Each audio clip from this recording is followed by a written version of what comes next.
بسم اللہ الرحمن الرحیم. ناظرین، ہٹ سٹوری کے ساتھ میں ہوں شمشاد مانگٹ.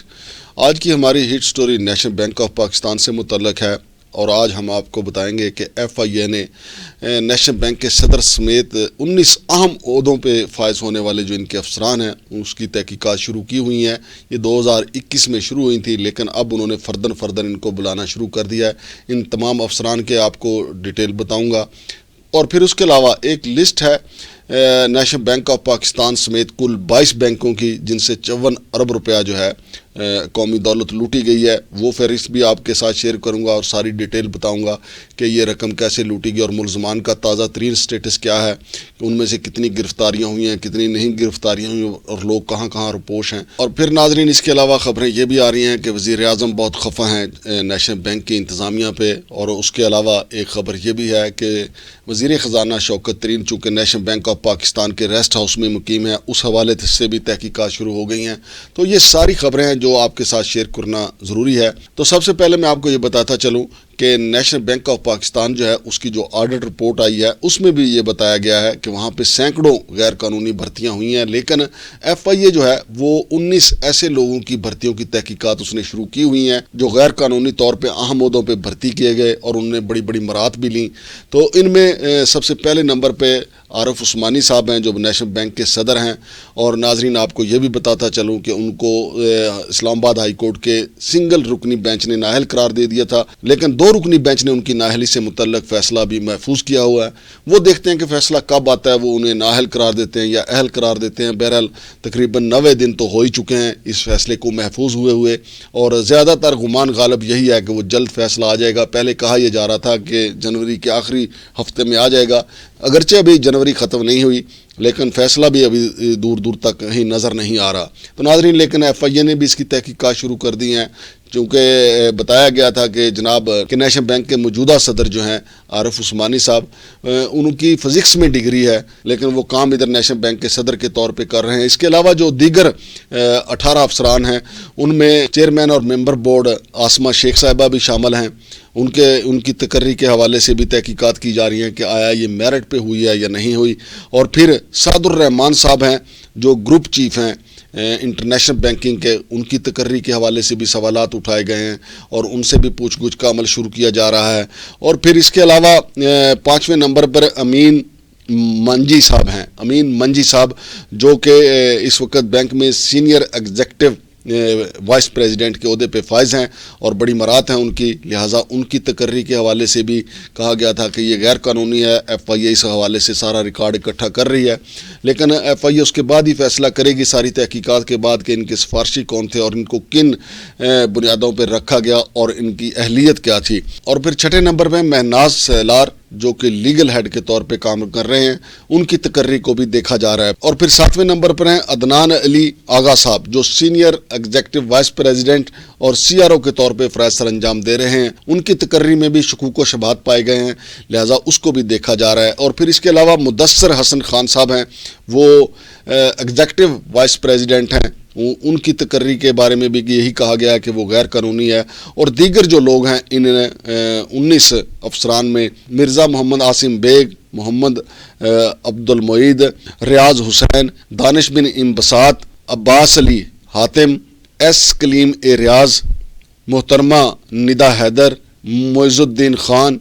عبد الوحید صابر، ریاض الدین اور نعیم بلوچ شامل ہیں. اب دیکھنا یہ ہے کہ ایف آئی اے اس بارے میں کیا رپورٹ دیتی ہے. آیا یہ ساری تقرریاں انلیگل تھیں؟ اور اگر انلیگل تھیں تو جو ان لوگوں کو مراد دی گئیں، جو ان کو تنخواہیں دی گئیں، کیا وہ واپس لی جا سکیں گی یا نہیں؟ لیکن یہ فیصلہ تو ہوگا جب ایف آئی اے کی رپورٹ آئے گی، اور ایف آئی اے اگر ان کو انلیگل قرار دیتی ہے اور ان کی تقرریوں کو غیر قانونی قرار دیتی ہے تو پھر یہ بعد میں سوال اٹھے گا کہ آیا ان کو جو دی گئی مراد تھی، ان کو دیے گئے پیسے، ان کو دی گئی تنخواہیں جو تھیں واپس لی جا سکیں گی کہ نہیں. اور ہمارے ہاں ہمیشہ ایسا ہوتا ہے، عدالتیں اگرچہ آرڈر بھی کرتی ہیں کہ نہ صرف ان کی تقرری انلیگل ہے بلکہ ان سے مراد بھی واپس لی جائیں، لیکن مراد اکثر جو ہیں وہ واپس لینے میں بہت تاخیر ہو جاتی ہے، چونکہ عدالتی فیصلوں پر عمل درآمد بھی بہت مشکل ہوتا ہے. اور ناظرین، دوسری بڑی خبر یہ ہے کہ نیشنل بینک آف پاکستان میں جو 54 ارب روپے کا جو فراڈ ہوا، اس میں نیشنل بینک آف پاکستان جو ہے وہ کرپٹ بینکوں کی ماں کے طور پہ ابھرا ہے، چونکہ اس میں 23 ارب روپیہ جو ہیز کول کو دیا گیا وہ نیشنل بینک آف پاکستان کا تھا، اور دیگر جو بینک ہیں ان کے ساتھ ان کی ڈیٹیل کچھ اس طریقے سے ہے۔ بڑے بڑے معتبر نام ہیں بینکوں کے۔ ان بینکوں میں Habib metropolitan bank limited, Habib bank limited, Meezan bank limited, Askari bank limited, bank of Punjab, Sindh bank limited, Faysal bank limited, bank of Khyber, bank Alfalah limited, Albaraka bank,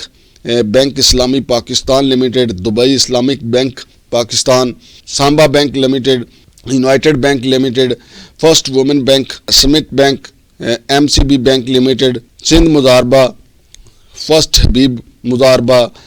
پیکومین investment company limited اور سکوک شامل ہیں۔ تو ناظرین، یہ وہ فہرست تھی، اس سے آپ اندازہ لگا لیں کہ ان بینکوں میں آپ اپنے پیسے رکھتے ہیں اور پھر وہاں پہ کیسے کیسے چور، کیسے کیسے کس قسم کے ڈاکو، وائٹ کالر کرائم کے ماہر لوگ جو ہیں وہاں پہ داخل ہوتے ہیں، جعلی دستاویزات کے ساتھ وہاں سے قرضے لیے جاتے ہیں اور ان کو پھر دبا لیا جاتا ہے۔ ہیز کول نے ایسی ہی بڑی واردات جو ہے وہ ان کے ساتھ کی ہے، اور ناظرین آپ کو یاد ہوگا کہ ہم نے آپ کو چند دن پہلے یہ بتایا تھا کہ ایف آئی اے نے 9 صفحات پر مشتمل جو ایف آئی آر درج کی ہے، اس میں یہ ان سارے بینکوں کا نام شامل ہے اور ان ملزمان کا نام بھی شامل ہے جنہوں نے فیسیلیٹیٹ کیا ہے ہیز کول والوں کو، اور صرف ابھی تک ایک بندہ گرفتار ہوا ہے جس کا نام ہے ممتاز حسین، وہ بھی ان کا ایکس چیئرمین ہے ہیز کول کا، اور باقی جو ہیں وہ رپوش ہو گئے تھے، لیکن اب کچھ نے ضمانتیں کروا لی ہیں اور وہ سامنے آنا شروع ہو گئے ہیں اور شامل تفتیش بھی ہو گئے ہیں۔ ناظرین، جو 9 صفحات پر مشتمل ایف آئی آر درج کی گئی تھی اور اس کے جو ملزمان شامل تھے ان کا بھی میں آپ کو بتاتا چلوں، ان میں بڑے بڑے نام شامل ہیں اور زیادہ تر ان میں نیشنل بینک آف پاکستان کے وہ لوگ شامل ہیں جو اہم عہدوں پہ بیٹھے ہوئے ہیں۔ چھوٹا موٹا بندہ واردات نہیں کرتا، وہ مشکل اپنی تنخواہ اور اپنے گریڈ کے چکر میں رہتا ہے، لیکن یہ بڑے بڑے خاص طور پہ کنٹریکٹ پہ جو لوگ رکھے جاتے ہیں وہ صرف واردات کے چکر میں ہوتے ہیں، واردات کرتے ہیں اور اڑ جاتے ہیں۔ اور یہ جو 54 ارب روپے کی واردات ہوئی ہے، اگر ان سب کو پکڑا جائے تو یقین مانیں کہ بڑے بڑے شرفا کے نام سامنے آ جائیں۔ ہمارے وزیر اعظم جناب عمران خان کہتے ہیں کہ کرپشن ہم نے ختم کر دی ہے، لیکن یہ دیکھیں کہ انہی کے دور میں یہ سکینڈل جو ہے نیشنل بینک آف پاکستان کا پکڑا گیا۔ جناب وزیر اعظم صاحب سے ہم اپیل کریں گے کہ ان کے سابقہ جو وزیر خزانہ سے اسد عمر اور پھر موجودہ وزیر خزانہ شوکت ترین صاحب، اگر ان سے تحقیقات کا آغاز کر دیا جائے تو ان کے سارے وہ ڈانڈے مل جائیں گے، وہ سارے کے سارے جو نقش ہیں وہ مل جائیں گے کہ کون کون اس کرپشن میں ملوث تھا، وہ سارے کردار بے نقاب ہو جائیں گے کہ یہ 54 ارب روپے کس طریقے سے قوم کا لوٹا گیا اور کیسے لوٹا گیا۔ ایف آئی اے نے تو بڑی جرت کا مظاہرہ کیا ہے، پرچہ دے دیا، لیکن ملزمان نے اب ضمانتیں کروا لی ہیں اور ضمانت کروا کے وہ شامل تفتیش ہونا شروع ہو گئے ہیں۔ اب دیکھتے ہیں کہ ایف آئی اے بیچاری ان سے پیسے بھی نکلوا پاتی ہے یا نہیں، کیونکہ ہمارے قانون نافذ کرنے والے ادارے اکثر طاقتور لوگوں کے سامنے بے بس اور انتہائی غیر مؤثر ثابت ہوئے ہیں۔ ناظرین، آپ کو پھر میں یاد آنے کے طور پہ بتاتا چلوں کہ جن لوگوں کے خلاف ایف آئی آر ہوئی تھی، جن کا تعلق نیشنل بینک آف پاکستان سے ہے اور ہیز کول کمپنی سے ہے، ان لوگوں میں سید احمد اقبال، سید احمد، سید جمال باقر، اکبر حسن خان، سید حسن ارتضیٰ کاظمی، ریما عطر، محمد سلیم سلیمی، وجاہت بقائی، اسامہ غازی، نبیل ظہور، ہدایت شر، طارق جمالی، عثمان شاہد، شمیم بخاری، اسد سلیم، محمد اسمر عتیق، سید محمد اکبر زیدی، سید مصباح حسین، سلیم بٹ، ممتاز حسن خان، محمد علی انصاری، عبدالعزیز خالد، فرید ارشد مسعود، طاہر علی، لیاقت علی، نجم الثاقب حمید، فاروق رحمت اللہ، محمد علی ہارون، عقیل احمد خان اور خرم شہزاد شامل ہیں۔ جی تو ناظرین، ایف آئی اے نے اپنی بھرپور کارروائی شروع کی ہوئی ہے اور ایف آئی اے آج کل کافی متحرک ہے۔ ہماری دعائیں بھی ایف آئی اے کے ساتھ ہیں کہ ایف آئی اے اتنی بڑی رقم جو ہے ان سے گلوا لے اور ملزمان جو ہے وہ قانون کے سامنے سرنڈر کر دیں۔ ابھی تو چونکہ عارف عثمانی صاحب ملک سے باہر ہیں، ان کا کہنا یہ تھا کہ وہ 29 جنوری تک واپس آ جائیں گے اور وہ اپنا فلیٹ جو ان کا دبئی میں فلیٹ ہے اس کو بیچنے کے لیے گئے ہوئے ہیں۔ اللہ کرے ان کو اچھی قیمت مل جائے ان کا فلیٹ جو ہے، اور پتہ نہیں اس کے اوپر انہیں ٹیکس بھی دینا پڑے گا یا نہیں۔ لیکن دوسری طرف خبر یہ بھی ہے کہ ہمارے وزیر خزانہ چونکہ نیشنل بینک کے ریسٹ ہاؤس میں رہتے ہیں، اس حوالے سے بھی ایف آئی اے کے مصدقہ ذرائع کا کہنا ہے کہ یہ تحقیقات کی جا رہی ہیں کہ آیا ان کو یہ ریسٹ ہاؤس جو ہے عارف عثمانی نے آفر کیا ہوا ہے یا انہوں نے اپنے طاقت کے بل بوتے پہ اپنی رہائش کے لیے وہ استعمال کر رہے ہیں۔ تو یہ بھی رپورٹ جب سامنے آئے گی ہم آپ کو بتائیں گے کہ اصل صورتحال کیا ہے۔ شمشاد مانگٹ کو اجازت دیجیے، اللہ حافظ۔